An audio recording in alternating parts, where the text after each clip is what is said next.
Hello everyone आमी Sushmita welcome to my channel learn English with Sushmita. आज के भिडियोते आमी डिसकास करब जे समस्त बाच्चारा एग्जाम देওয়ার পর বাড়িতে এসে পরে বলে যে মামা আর একটু টাইম হলে ভালো হতো, আমি পেপার কমপ্লিট করতে পারিনি। তো এটা শুনে পরে আমাদের খুব খারাপ লাগে, কারণ যখন আমরা দেখি যে হ্যাঁ আমার বাচ্চা জানা প্রশ্নগুলো সব ছেড়ে চলে এসেছে, টাইম পাইনি, আর একটু টাইম হলে ভালো হতো, আমাদের সত্যি ভীষণই খারাপ লাগে।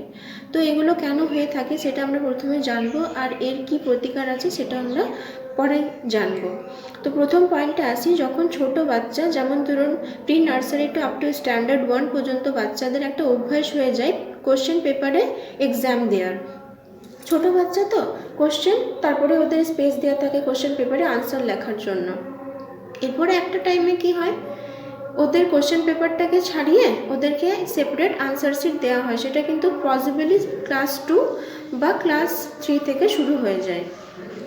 এরপরে ওরা অনেকটা ঘাবড়েও যায় এর ফলে, যে আনসার শিটে আনসার লেখা ওদের কাছে বেশ একটু ভয়েরও মতন, যে কীভাবে লিখতে হবে, কেমন করে পেপারটা ম্যানেজ করতে হবে।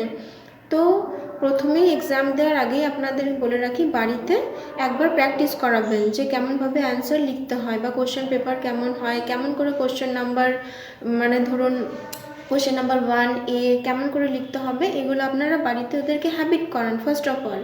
আর একটা কথা আপনাদেরকে বলি, যখন আপনি জানতে পারবেন যে আপনার বাচ্চা শর্টেজ অফ টাইমের জন্য পেপার কমপ্লিট করতে পারেননি, সর্বপ্রথম আপনার কাজ হচ্ছে পেপারটাকে হাতে নেওয়া আর ওকে জিজ্ঞেস করা ও কোথায় শুধু আনসার লিখে এসেছে আর কোথায় ও ফুল আনসার লিখে এসেছে। কোশ্চেন পেপারে অনেক রকম আনসার লিখতে হয়।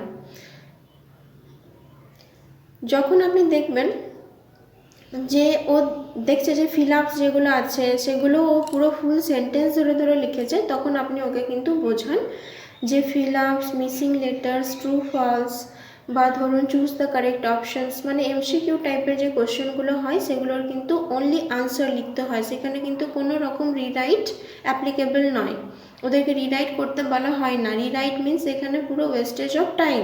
তো ওদেরকে বলবেন যেগুলো এমসিকিউ টাইপের কোশ্চেন সেগুলো যেন ওরা রিরাইট না করে। দ্বিতীয়ত এবার আপনাদেরকে বলে রাখি, আপনারা বাড়িতে কি করবেন, মাসে অন্ততপক্ষে 2বার অ্যাসাইনমেন্ট বানাবেন। অ্যাসাইনমেন্ট মানে হচ্ছে কোশ্চেন পেপারের মতোই, মানে পেপারটা হবে বাট ওখানে কোনো মার্কস ডিভিশন থাকবে না।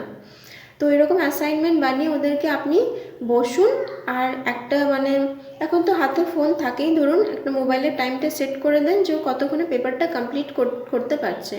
কিন্তু পেপার কমপ্লিশনের আগে ওদেরকে আগে আপনি বুঝিয়ে দেবেন যে কোন কোশ্চেনের ওদেরকে কেমনভাবে উত্তর দিতে হবে।